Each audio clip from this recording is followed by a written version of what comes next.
Ah, las vimos que le dije, mira que ellos son de la manera. Y ella dijo, ay, las dos. Enseguida voy yo. Funadas.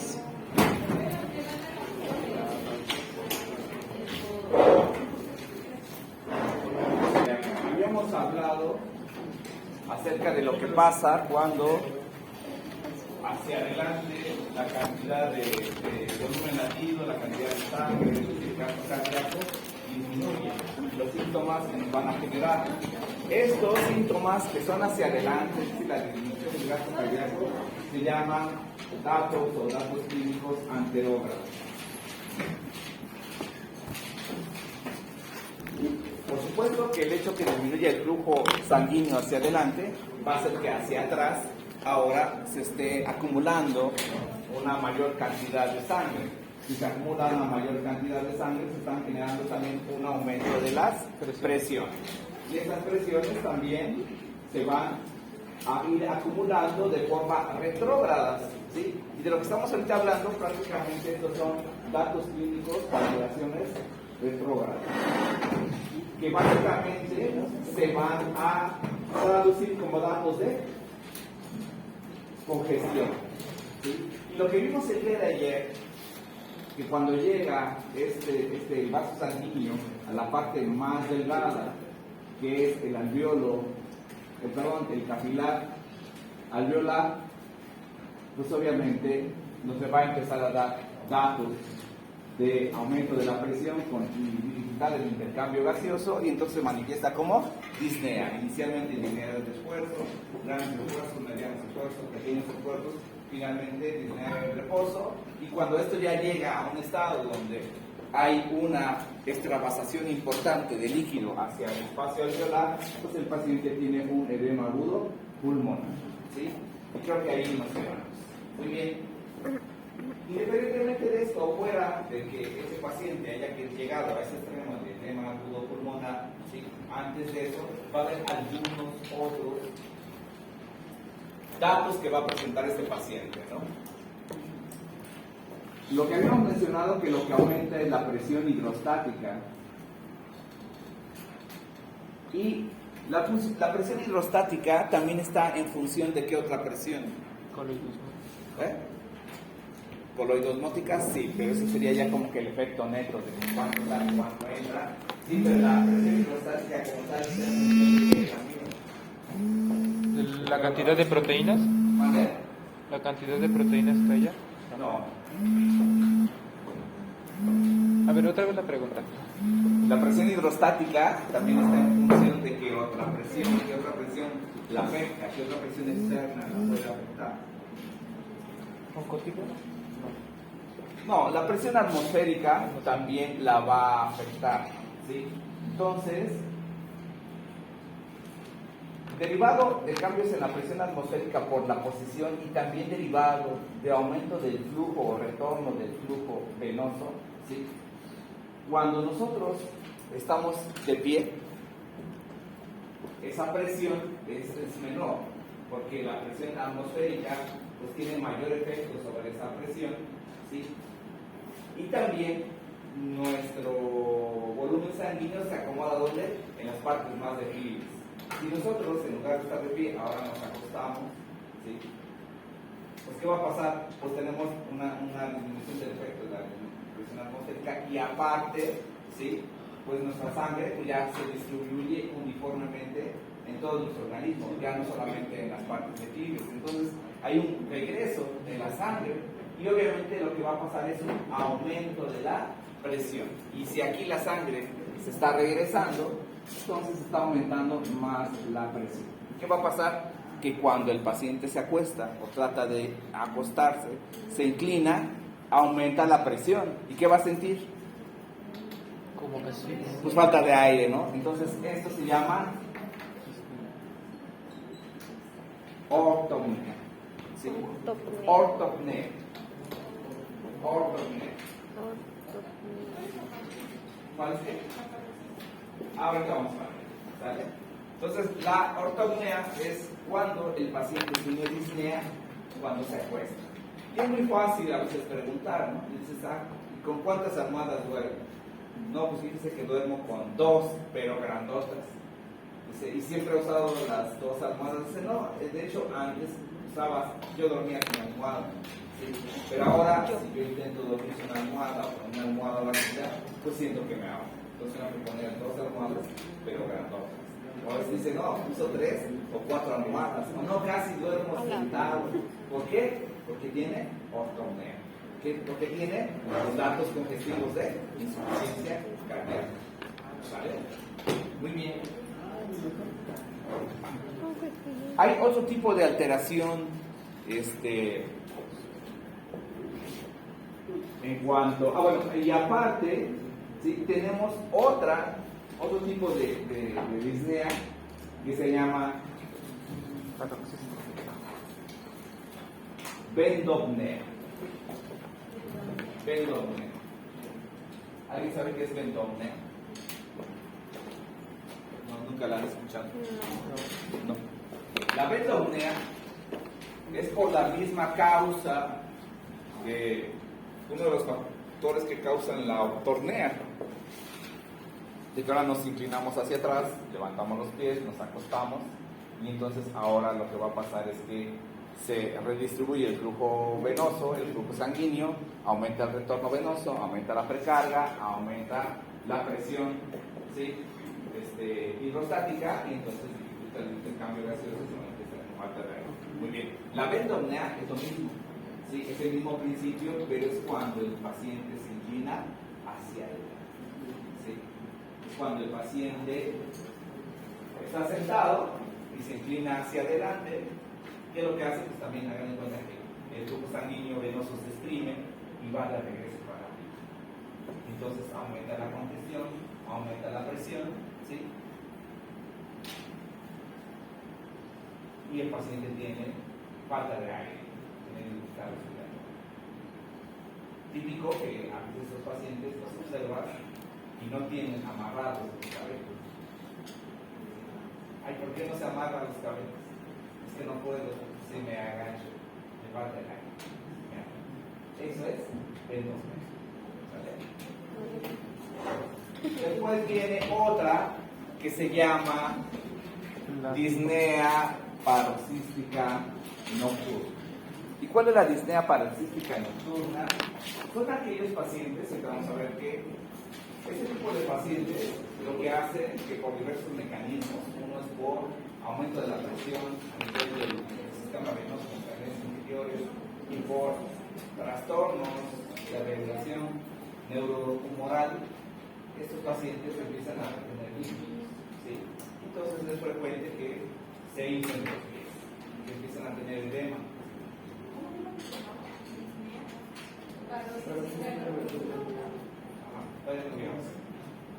Bueno, entonces se empiezan a edematizar, se les hinchan primero los pies.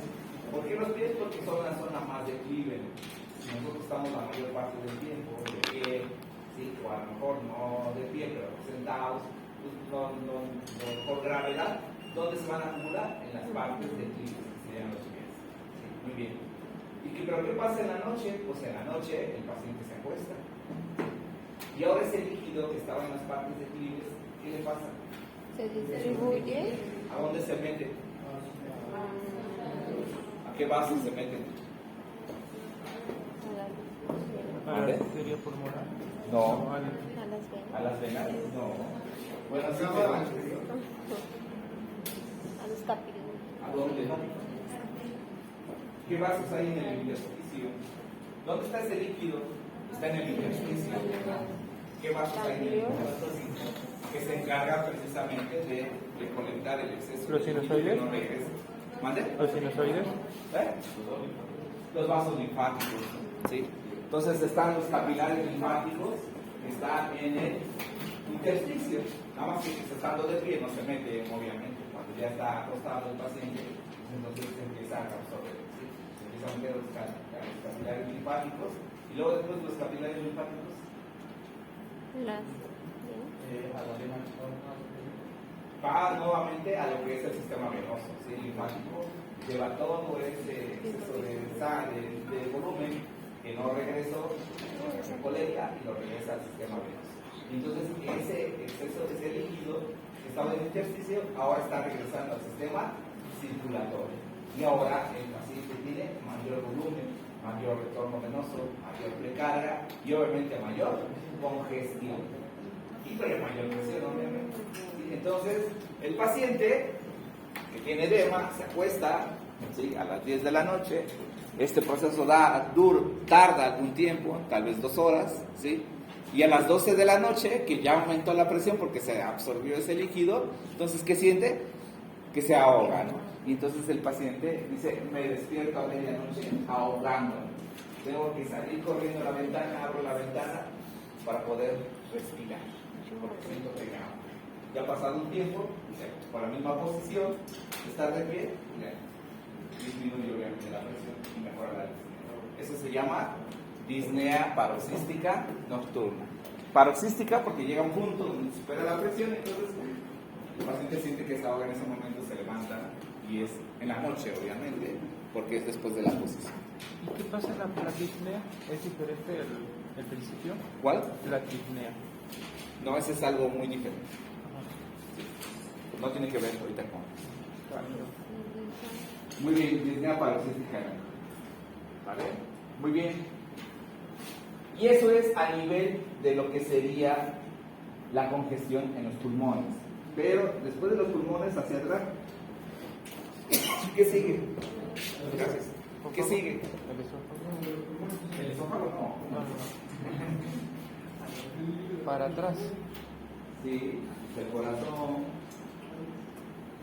sabemos que van los pulmones, llega aquí a los alveolos. ¿Los bronquiolos? No. Estamos hablando del sistema circulatorio, los bronquiolos son respiratorios. ¿Sí? Ya vimos aquí, ventrículo izquierdo, aurícula izquierda, arterias pulmonares, capilares venopulmonares, para atrás que sigue. La vena pulmonar, Vena pulmonar y después que sigue. aurícula derecha, no Aurícula ventrículo. derecha, luego ventrículo derecho y después Aurícula las izquierda. venas cavas, ¿no? Aquí vamos al revés. Vamos a ver. Es de las venas. No, estas son las venas pulmonares. ¿Sí?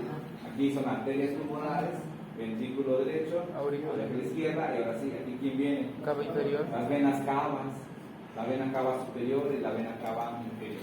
Pero la congestión va yendo otra vez hacia atrás. Así como hubo congestión a nivel del capilar que nos causa todo esto, ahora hay congestión de las arterias pulmonares. ¿Sí? ¿Hay congestión de quién? Del ventrículo derecho. ¿Hay congestión de quién? De la aurícula derecha. ¿Hay congestión de quién? De las venas cavas. ¿Sí? Y si hablamos de la vena cava superior, aquí tenemos hacia arriba, el sistema venoso, hay un paso que es muy evidente en el cuello. ¿Cuál es? La yugular. yugular. La vena yugular. ¿Sí? O sea, la vena yugular pues va directamente a dónde? A la vena cava superior. Pero como está congestiva, ¿qué le pasa a la vena yugular? Se codifica. Entonces hay lipotización yugular. Son datos de congestión derecha, obviamente. Si nos vamos hacia abajo, pues también la vena cava inferior está congestionada. ¿De quién recibe sangre la vena cava superior, inferior? De las ilíacas, De las ilíacas, ajá. ¿Y de quién más? de la vena porta. Antes de la porta, desde la porta va al hígado, después de ahí hígado a lo que es la vena cava, ¿sí? Entonces tiene conexión directa con el hígado. Si aquí está congestivo, ¿qué le va a pasar al hígado? También se congestiona, se empieza a congestionar y empieza a crecer. ¿Y qué vamos a tener? Hepatomegalia. ¿Sí? Crece el hígado. Si el crecimiento fue muy lento, ¿sí? El paciente no tiene molestias más que el aumento de volumen. Pero si el crecimiento fue muy rápido, ¿qué va a causar? Dolor, exactamente. Entonces el paciente también tiene hepatalia. Y muchas veces el paciente tiene dolor y dice, caray, es la vesícula. O el doctor dice que la vesícula, no, es hepatalia porque tiene insuficiencia cardíaca. ¿Sale? ¿Y de quién recibe sangre el hígado? Del intestino. El sistema digestivo, y entonces prácticamente también el sistema venoso del digestivo, del estómago, el intestino delgado, el intestino grueso, va a estar congestivo. ¿Qué va a tener? Pues va a tener síntomas digestivos. El paciente va a tener esa sensación de sabor, de que no tiene hambre, estado nauseoso, de que come, se llena muy rápido, tiene distensión abdominal, como que no digiere bien. Son síntomas digestivos, pero por congestión secundarias a qué? A insuficiencia cardíaca. ¿De dónde más viene el sistema venoso a la vena cava inferior? ¿De dónde más? El sistema urogenital, ¿sí? También el sistema urogenital se va a empezar a congestionar también. Los varones que va a haber, pues, disfunción eréctil, ¿sí? También por la misma congestión, por insuficiencia cardíaca, hasta llegar, pues, bueno, a la parte más inferior. Bueno, la parte más inferior, los pies, ¿no? Pues aquí hay aumento de la presión también. Si hay aumento de la presión hidrostática, ¿qué pasa con el líquido? Se empieza a jugar al intersticio y entonces hay edema. Y si aparte con esto sabemos que en la reacción neurohumoral o neuroendocrina de la insuficiencia cardíaca hay activación del sistema renina, angiotensina, aldosterona y obviamente a retención de sodio, retención de líquido, pues también eso contribuye a que el paciente también se dermatice más. ¿Sale? Bueno, eso es a grandes rasgos lo que pasa en una insuficiencia cardíaca, que tiene que ver obviamente pues, con toda la fisiología, ¿no? Con todo el funcionamiento normal. ¿Sí? ¿Qué tendría que hacer ese paciente? Levantar los pies, ¿no? Levantar sus pies, sí, pero pues eso lo único que va a hacer es que se redistribuya el líquido. Me ayudaría un poco. Y que le dé disnea.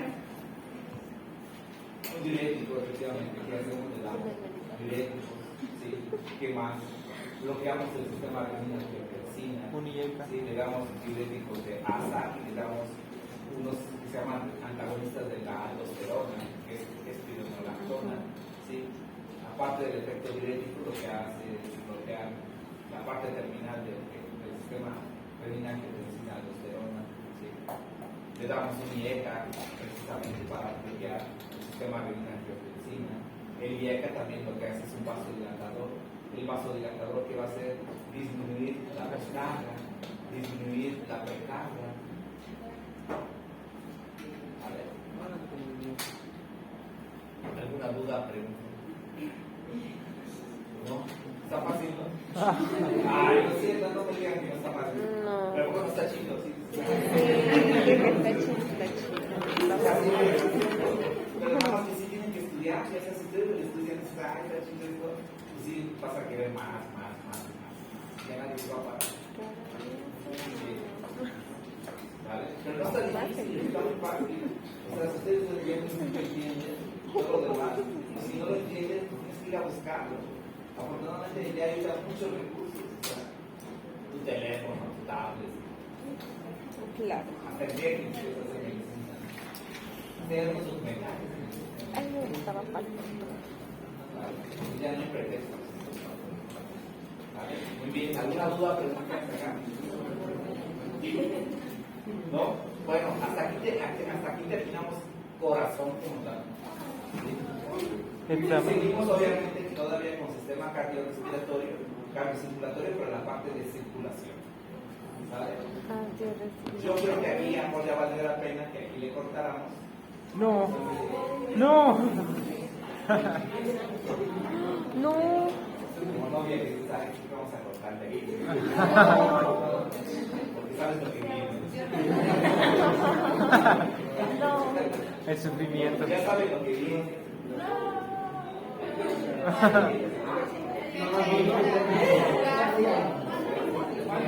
¿Cuándo?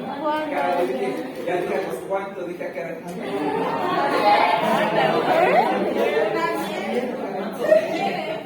Muy bien, entonces. ¿Cuándo? El examen. Pues, yo diría que la próxima semana. No. La otra. La que viene, ¿no? Porque La otra. ¿Pero qué día? Ya son festivos, ¿no? De esta a la otra. O sea, esta Y la otra de la otra. De la otra, de la otra.